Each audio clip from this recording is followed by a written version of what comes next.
Hi hello namaste friends, welcome to our channel Sri vlogs and kitchen. నేను మీ హేమ.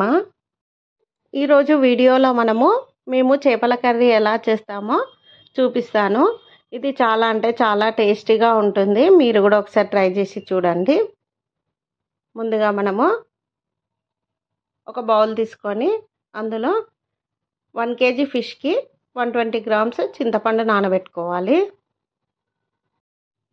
ఇప్పుడు ఇది నానేలోపు ఫిష్ను బాగా క్లీన్గా కడుక్కొని పక్కన పెట్టుకోవాలి. ఇప్పుడు స్టవ్ పై కడాయి పెట్టుకొని అందులో 1 స్పూన్ జీలకర్ర, 1 స్పూన్ మెంతులు, 2 స్పూన్ల ధనియాలు వేసి బాగా వేయించుకోవాలి. ఇప్పుడు జీలకర్ర మెంతులు అన్నీ వేగాక పక్కన పెట్టుకొని అందులోనే ఎండు కొబ్బరి ముక్కలు వేసి వేయించుకోవాలి. ఇప్పుడు అదే కడాయిలో కొద్దిగా ఆయిల్ వేసి కట్ చేసుకున్న ఆనియన్స్ వేసి వేయించుకోవాలి. ఇవన్నీ చల్లారాక మిక్సీ జార్లో మెత్తగా పేస్ట్ లాగా చేసుకోవాలి. ఇప్పుడు అదే కడాయిలో ఆయిల్ వేసి 1 స్పూన్ జీలకర్ర వేసుకొని కొద్దిగా కరివేపాకు, మనం వేయించుకునేవన్నీ పేస్ట్ వేయాలి.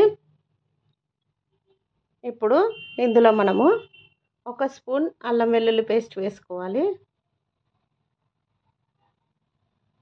ఇప్పుడు పసుపు, వీటన్నిటిని బాగా మిక్స్ చేసుకొని ఇవి పచ్చివాసన పోయే వరకు సిమ్లో పెట్టి వేయించుకోవాలి.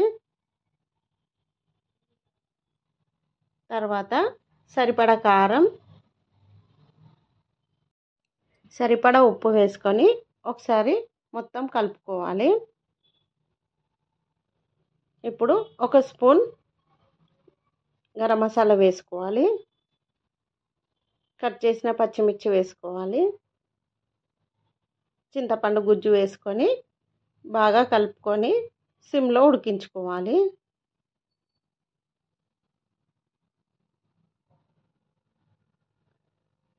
ఇప్పుడు ఇదంతా బాగా ఉడికాక ముందుగానే కడిగి పెట్టుకున్న ఫిష్ ముక్కలను వేయాలి. ఈ ఫిష్ ముక్కలను మంట సిమ్లో పెట్టి ఉడికించుకోవాలి. ఇప్పుడు ఒక సైడ్ ఉడికాక మరో సైడ్ తిప్పుకోవాలి.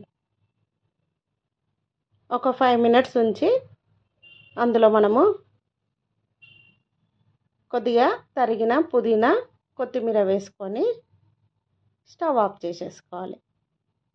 అంతే, ఎంతో టేస్టీగా ఉండే ఫిష్ కర్రీ రెడీ. ఈ విధంగా మీరు కూడా ఒకసారి ట్రై చేసి చూడండి. చాలా అంటే చాలా టేస్టీగా ఉంటుంది. ఇది రోటీలోకి అయినా సరే, రైస్లోకి అయినా సరే చాలా బాగుంటుంది.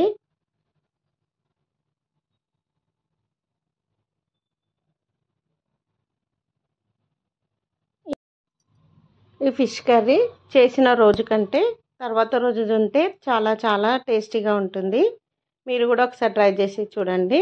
ఈ వీడియో మీకు నచ్చినట్లయితే లైక్ చేయండి, షేర్ చేయండి, కామెంట్ చేయండి, సబ్స్క్రైబ్ చేయండి. మరొక వీడియోలో కలుద్దాము. Thank you.